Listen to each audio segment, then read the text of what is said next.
Good morning. Now we will continue with our second class on our module 3, experimental methods and error analysis. Now today we will learn about a few instruments that are used for measuring small distances or small lengths, and some of which I think you are all familiar. You might have learned about it in your plus 2 classes. One is vernier calipers, the other is screw gauge. Then we will learn about traveling microscopes, ferrometer, and so on. Okay. So in the first session we will learn about instruments used for measuring small distances or small lengths, and then we will move on to instruments used for measuring mass. Okay, let us begin with vernier caliper. As you all know, it's an instrument used for measuring small length or small distances. So here please look onto this diagram. Here you can see a rectangular metallic scale. It is called a main scale, and over the main scale you can see a very small scale that can slide over this main scale, and that small scale that can slide over the main scale is called by the name vernier scale. Okay, now this main scale and vernier scale are graduated in centimeters. Now another thing is that it has got two jaws, A and B. The jaw A is fixed whereas jaw B is movable, and here with this job B it can be fixed by using a screw S. And you can see two another jaws, that is C and D. They are called projecting jaws, and they are used for measuring the internal diameter of any object. And finally you can see a thin metallic rod E. It is used for measuring depth of vessels. Okay, so if you are given, suppose that you are given a spherical board, a very small spherical board, and you are asked to measure its diameter, then what will you do? You will fix that uh, object in between these two jaws, and after that you will press these two jaws together. That is, this object that is to whose diameter is to be measured will be fitted in between these two jaws, and after that you will press these two jaws together. Now, if the zero of vernier coincides with the zero of main scale, then you say that there is no zero error, and hence there is no zero correction. Okay, now if it doesn't coincide, then you say that there is a zero error, and so you'll have to apply the corresponding zero correction in your final reading. Okay, so suppose that you have fixed this object whose diameter is to be measured in between these two jaws, and the first thing that you notice the main scale reading or MSR. How will you note the main scale reading? That is, you will note the main scale reading just before the zero of the vernier. That will be your main scale reading, and after that you need the vernier scale reading. So that is, for that you will look for the vernier division. That is, you will look for any you will look for that division on the vernier that coincides with any one of the divisions on the main scale, and that will be your vernier scale reading. And so you have got MSR and VSR. Now you need to find the least count of the instrument, or the smallest measurement that you can take with this instrument. So for the case of vernier calipers, the formula for least count is value of one main scale division divided by number of divisions on the vernier, and that is found to be 0.01 centimeter. Okay, so you got main scale reading, vernier scale reading, and the least count. So your total reading will be MSR plus VSR into LC. That will be your final reading. This is how you find the diameter of any object, say a spherical ball, using vernier calipers. Now you will see screw gauge. Screw gauge is an instrument used for measuring small thickness or diameters of wires. It has got a U-shaped frame as shown here. Then it has got a pitch scale. On the pitch scale you can see a reference line. Then you have got a head scale. On the head scale you can see almost 100 divisions. Now if the zero of pitch scale coincides with the zero of head scale, then you say that the instrument has no zero error, and hence there is no zero corrections. Now here the number of complete revolutions can be read on the P scale. The reading of the circular scale is taken against a line known as reference line. That is what I told earlier. On the P scale, there is a reference line, and the head scale has got 100 divisions. When the 0 of P scale coincides with 0 of head scale, there will not be any 0 error or 0 correction. So before that, you will have to press these two frames A and B together, and then you will see whether the 0 of P scale is coinciding with the 0 of the head scale. If they are coinciding, there is no 0 error, and hence there is no 0 correction, and that will be like this as shown in this picture. And suppose that the 0 of uh, head scale is 5 divisions below the reference line on the pitch scale. This is a reference line on the pitch scale. So you will say that if 0 is below, you say that 0 error is plus 5 division or plus 3 division. Here 0 of head scale is 3 divisions below the reference line of pitch scale. So 0 error is plus 3 division. So 0 correction will be minus 3 into least count. Now look at the next picture. Here you can see that the 0 of head scale is 5 divisions above the reference line of pitch scale. Okay, so what will be 0 error? 0 error will be minus 5 divisions. So 0 correction will be plus 5 into least count. Okay, if 0 is below, 0 error is positive and 0 correction is negative. And now if 0 is above, 0 error is negative and 0 correction is positive. So now here also you will have to find the least count. Now the formula for finding least count in this case of a screw gauge is pitch by number of divisions on head scale. Number of divisions on head scale, as I already said, it is 100. Now what is pitch? Pitch is defined as distance moved on the pitch scale divided by number of rotations. So distance moved on pitch scale divided by number of rotations is called pitch. So that pitch by number of divisions on head scale will give you the least count. For a screw gauge, least count is 0.01 millimeter, because all these graduations are done in millimeter. So for the measurements, an object is placed between the surfaces A and B as shown in figure. P scale reading PSR is noted. The reading on head scale in a line with reference line of the pitch scale is also noted, and that will be your head scale reading. The head scale reading is then corrected for 0 error, and the corrected head scale reading is obtained. So total reading will be PSR plus corrected HSR into LC. So just compare between vernier and screw gauge. For vernier, least count is value of one main scale division by number of divisions on the vernier, whereas in the case of screw gauge, the formula for least count is pitch by number of divisions on head scale. Now in case of vernier, total reading will be MSR plus VSR into LC, whereas in screw gauge, the total reading will be PSR plus corrected HSR into LC. Now for vernier, the least count is 0.01 centimeter, whereas for screw gauge, the least count is 0.01 millimeter. Next, we will learn about traveling microscope.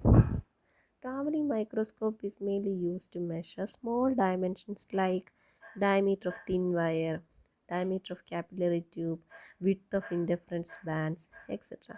So as shown in figure, the microscope has got an eyepiece and an objective. See, there is an eyepiece and an objective, and the distance between this objective and eyepiece can be corrected, or they can be adjusted using the rack and pinion arrangement. On the eyepiece you can see a crosswire like this. Now this one has got two scale, L1 and L2 are actually leveling screws in order to adjust the height of the instrument as a whole. And here you can have a base. On the base you have a horizontal scale, and here you have a vertical scale. So on horizontal scale you have a main scale and vernier scale, and on the vertical scale also you have a vernier scale and main scale, and using those you are taking the measurements. So that's all about traveling microscope. Next is spherometer. It is mainly used to measure small dimensions like thickness of small glass plate, etc. It has got a metal framework, and it is mounted on three legs. You can see that those legs here, and there the tips are marked as A, B and C, and there is a screw works through a nut at the center of the metal frame. The tip E of the screw, here you can see E, it is the tip of the screw.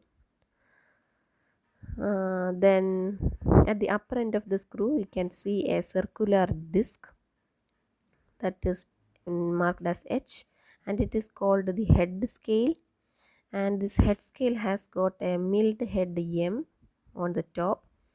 Now this disc is actually divided into 100 or 200 equal parts, and so that is a head scale. So this disc is the head scale, and it is graduated into 100 or 200 parts.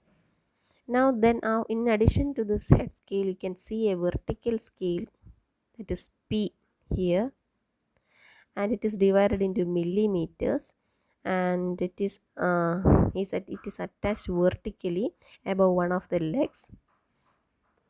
Then so that scale is the pitch scale. So the circular scale is called the head scale. This one is your head scale, and this vertical scale, this P, is called your pitch scale. Okay. Now when the tips of the three legs and the screw are in one plane, then what happens?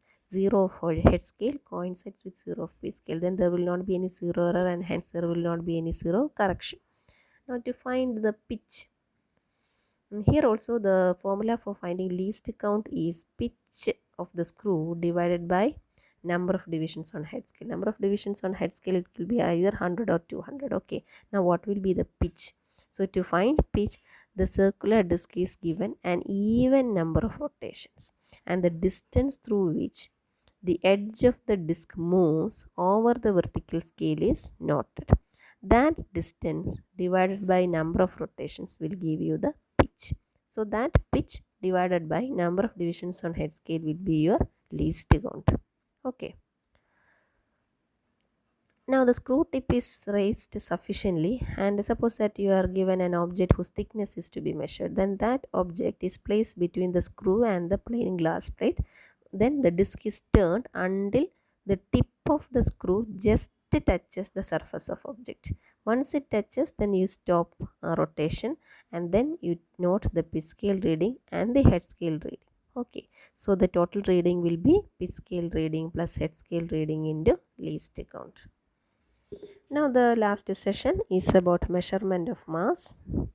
Mass, you know, it is a measure of quantity of matter that contained in a body. Unit SI unit is kilogram. There are various instruments used for measuring mass. A beam balance beam scale is a device to measure weight or mass.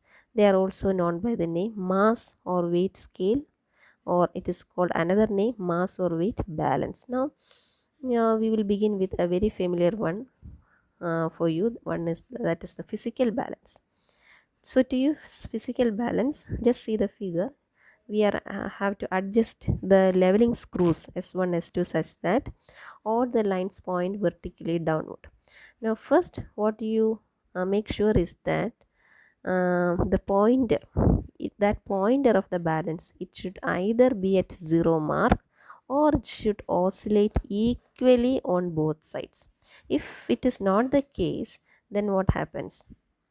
We have to adjust the balancing screws in such a way that the pointer swings or the pointer oscillates equally on either sides, and then we will fix at that position. That is we arrest the balance by using the arrestment knob. Now suppose that you are given an object whose mass is to be measured. So after making all these adjustments, that is after making either the pointer stand at still at the 0 mark or either the pointer swings equally on both sides, we have to place the body whose mass is to be measured on the left pan. Okay, then the body whose mass is to be measured is kept on the left pan, and the standard weights will be added on the right pan until the pointer swings equally on either sides. Okay, now the mass which is placed on the right pan will be recorded as the mass of the object. Okay, this is the equal oscillation method. You might have seen in various shops how mass of object is taken, so there is nothing much to explain. You can just read through it. Next is Roberval balance. In the scale, two identical horizontal beams are attached to a vertical column which is attached to a stable base. See, these are the two horizontal beams, beam 1, beam 2. This is a vertical beam and this is the base. You have got two pans here. Okay, on each side both horizontal beams are attached to a vertical beam. Now 6 attachment points are pivots. Here you can see 6 pivots. 1, 2, 3, 4, 5, 6. Okay, two horizontal plates suitable for placing objects to be weighed are fixed to the top of the two vertical beams. Then an arrow on the upper horizontal beam and a mark on the vertical column may be added to help in leveling the scale. This is the arrow. Okay, now the object to be weighed is placed on one plate and calibrated masses or standard weights are added to the other and subtracted from the other until the level is reached. Here the mass of the object is equal to the mass of the masses regardless on where the items are placed. So in this balance, one peculiarity is that you can place the object whose mass is to be measured on any of these plates. Uh, Either you can place it here or here. Okay, no matter where you place the mass of the object, you can add the standard weights also as per your wish. And when this pointer stands still or if it oscillates on both sides, then the mass has reached and the mass of the object will be equal to the mass of the standard weight. Now here why there is no difference where the weight is placed? Why? Because the vertical beams are vertical always, right? So the weighing platform is always horizontal. So the potential energy which is lost by the weight as its platform goes down by a certain distance will be always the same. That is why we say that no matter uh, where the place you keep the object, that is you can place the object whose mass is to be measured either on the left pan or on the right pan. That will not make any difference in the measurement. Why? Because vertical beams are always vertical and the weighing platforms are always horizontal. So when we place the object on any pan, the potential energy lost by that object as its platform goes down will be always the same. But now here we have said that there are 6 pivots or joints and they actually add friction. So the accuracy of measurement using this balance is a little bit poor, so they are not frequently used. Another one is electronic balance. This you might have seen in various jewelry shops and all. It is used for measuring small masses in sub-milligram range. Here there is a transparent enclosure or a glass like material with doors so that dust or any other air currents and all are not allowed to enter into it, or it will not affect the balance operation. Now it actually measures the force needed to counter the mass being measured. Then they have got a various calibration adjustments that are essential for compensating gravitational differences. Then they use electromagnet to generate force to encounter the sample being measured, and these measurement devices, that is electronic balances, are also called, or they actually belong to the category of electromagnetic force restoration sensors.